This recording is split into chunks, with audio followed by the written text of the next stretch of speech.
Good morning, everybody. How are you? Happy Thursday. Hope everybody's doing well. Great to be with you again. Great to be back again. I don't take these days for granted, by the way. I really don't. And I don't take you for granted either. So if you're still with me here and we're doing this together, I really appreciate you being here. Really, really, I do. I was looking at some of the last year videos, and it's amazing. And I really appreciate that you guys that are around and that are with me. It's Thursday. Tonight's an actual holiday called Lag BaOmer. Tomorrow we're going to talk about it. Another spiritual outlet that if we plugged into can make our lives greater and better. So we're going to identify that today. And for those that are going to be watching the Shabbat show, we're going to have a whole show on resilience. So we're going to really try to tap into that holiday. We've been talking, and it's very much what we're talking about. So it all connects with God's help. We've been talking about this concept of our roots, of challenge, of understanding it. And I was thinking as I was learning again this great book, the Sefer that I'm honestly obsessed with, called in Hebrew Biyam Darkecha, and the way in the water. It's blowing my mind. And yesterday, as God will have it, I was doing the piece about challenge and what you need to do to get through challenge. And the rabbi brought up this incredible insight that reminded me of my first year of law school. Where we ended up yesterday really was talking about this concept of allowing ourselves to be comfortable in the uncomfortable and to be uncomfortable in the comfortable. Changing our perspective. This is so critical. I was having this conversation today with a friend of mine. We were talking about Talmud. For those that are that have gone through schools that teach Talmud, for those whose kids are in schools that teach Talmud, Talmud's a very interesting exercise. The goal of Talmud is not to learn what's going on. Most classes that we take in school, the goal is to get the information, to try to digest it. Math, understand how to do things, English, social studies, whatever, biology. You got to know what the teacher's talking about. Talmud's not like that. The goal of Talmud is to learn how to think. So if you go to a good Talmud class, the rabbi who's teaching it, the teacher who's teaching it will be more happy, will get more excited about a question than an answer. It's an amazing thing. The Talmud will present a problem and the kids will raise their hands and give answers, and that'll be good. But then one kid will say, hey, wait a second. If this is the answer, then doesn't that conflict with we said earlier? And the teacher will go, ah. Now, the reason why it's so critical is because the goal of Talmud is how to think, and we need to think very critically. Critical thinking is at the core of spiritual practice, because you need to look at the physical world and be like, are you sure? God doesn't present himself clearly yet. You have to learn how to think critically to navigate life, to navigate a spiritual physical world. And Talmud sort of teaches you that. And there's other ways too. You don't have to learn Talmud to get this, but that's sort of a path. And so what we were talking, me and my friend this morning, was about how until the teacher starts to judge his excitement based on the questions, the kids don't know to ask questions. But once the teacher starts getting more excited about the questions than the answers, the kids naturally get more interested in finding questions. Otherwise, who's looking for questions? You ever sit like in a math class and be like, wait a second. Because in algebra 4 years ago, teacher's like, what are you teaching at? You see, with social studies, there are people sit there in class in social studies and be like, wait a second. Because Abraham Lincoln, when he passed the legislation, and teachers like, oh, exactly. Thank you. Somebody was able to connect the dots between what took place with FDR to what? I'm talking about FDR. Wait. No, some teachers maybe the great teachers do that. I'm sure there are plenty of teachers that teach this way, and God bless you. And God bless all teachers for that matter. But the point is that once the standard goes from A to B, our brains incline towards wherever the social acceptance is. We did this before. It's called trophies, right? We naturally want the trophies of our micro society. It's an unbelievable thing. And I see this with people all the time. All the time. They'll come from neighborhood one. And in neighborhood one, the trophy is, let's say, academic success. Where in this neighborhood, if you get a job in a corporate firm, you sold out and you're trying to publish your thesis and do research. And it's not about the most high paying job. It's about pushing your mind. And those people, I've seen this move to communities where wealth is more celebrated. And before you know it, they start having different goals. I'm not judging either of those two goals. I'm just mentioning how the mind shifts based on the society that you create. I see this with religious stuff.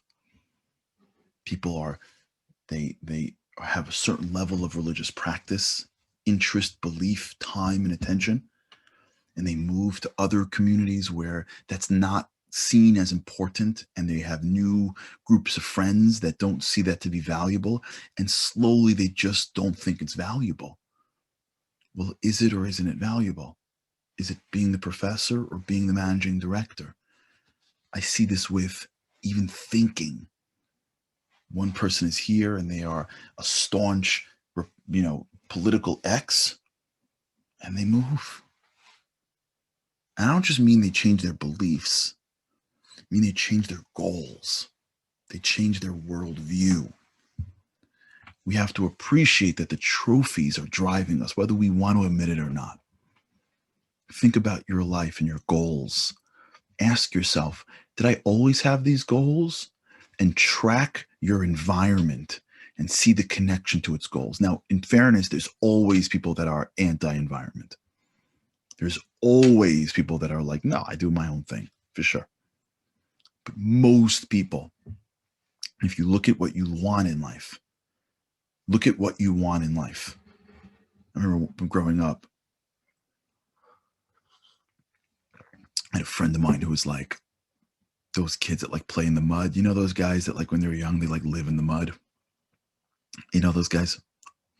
Like salt of the earth. I remember salt of the earth. Just no concern for any, materialism, free. And I remember he went to a high school. I remember like it was yesterday.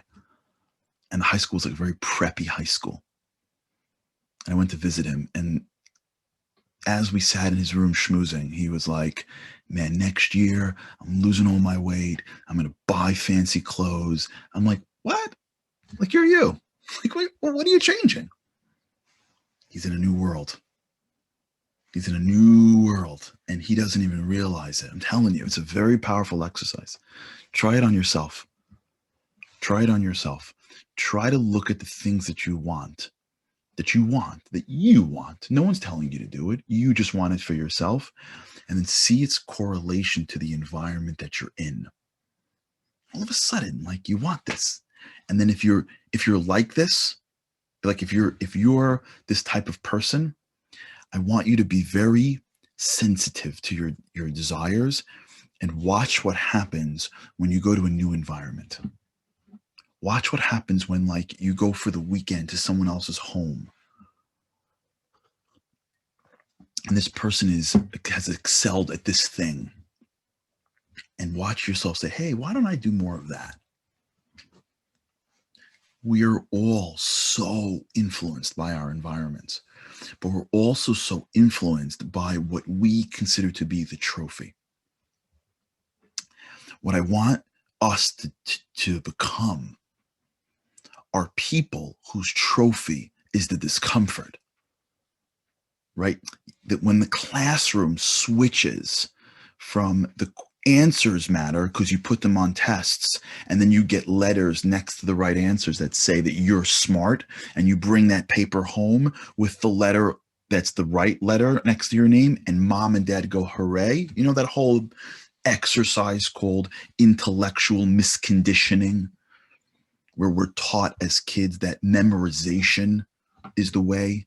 It's fine. It's life. We don't know what's in the kid's mind. And it could do great for kids, and it could destroy kids. It could destroy kids. And great teachers don't do this because great teachers know. Great teachers know how to get around this. But like the idea that you digest information, you spit it back, you put it on a piece of paper, someone gives you a grade, and you walk around and either feel amazing or terrible about your ability to learn. It's good. It's just not great. But it's okay. That's what we have. And we have great teachers, really, that know how to navigate that world to give each kid what he or she needs. We've got great parents that do the same. But the point is, when that classroom shifts from memorize answer to think question, that shift that takes place in that little microenvironment now unlocks a part of the brain that allows the kid to look at two seemingly different bits of information where he or she would have said, forget that, let me just get to the answer. They're saying, hey, this could be a question.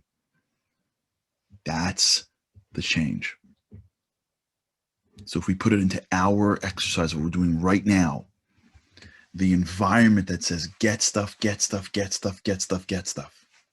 Quick, quick, quick, quick, quick. Easy, easy, easy. Comfortable, comfortable, comfortable. So whoever has the most stuff in the most comfortable way is the winner. That, it's wonderful for those that have it. It's just not growth. It's just not greatness. Yesterday, I was talking to a friend client of mine, and he was sharing with me this issue about a employee that he has who just doesn't know how to get uncomfortable. It's destroying the company.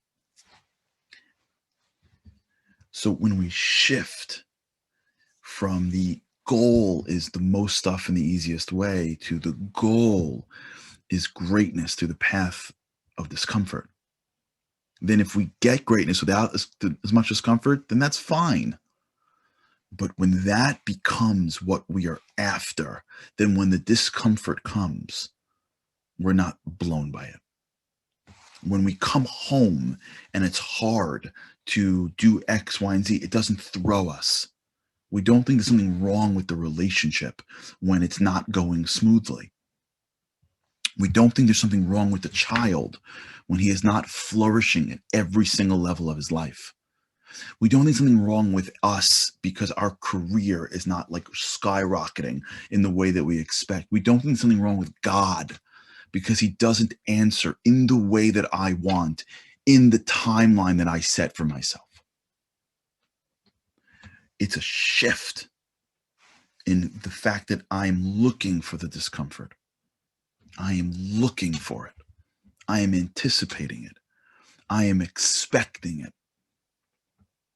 And when the shift comes and we go from answers to questions, from resolutions to problems, when that becomes how we shift, we start looking at it very differently.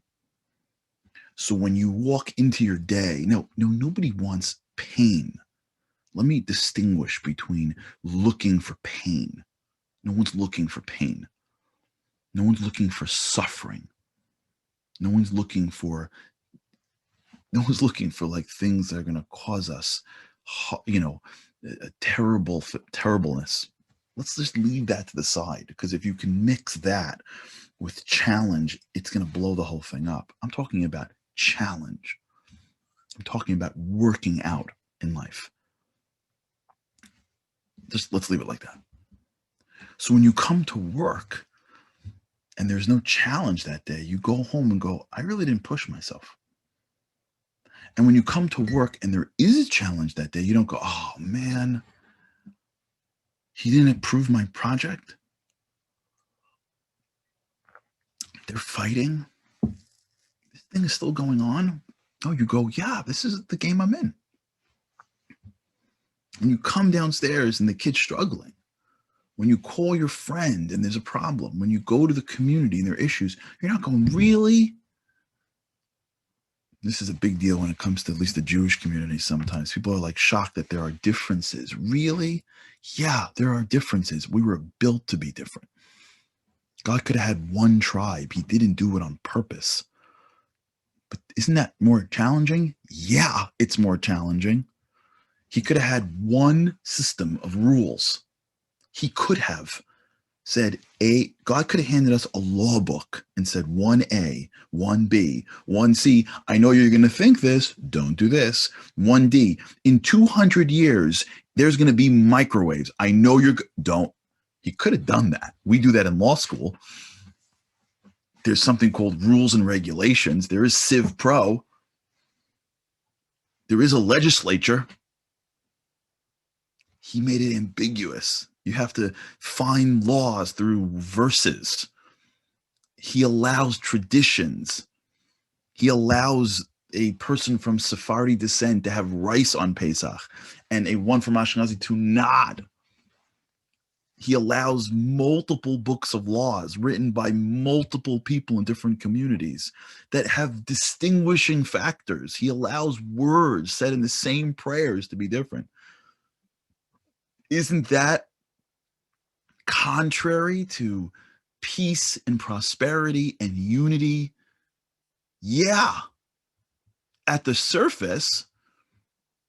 But when you see the challenges of taking disparate people and bringing them together, then you learn the deeper lesson of greatness and honor and respect for each other.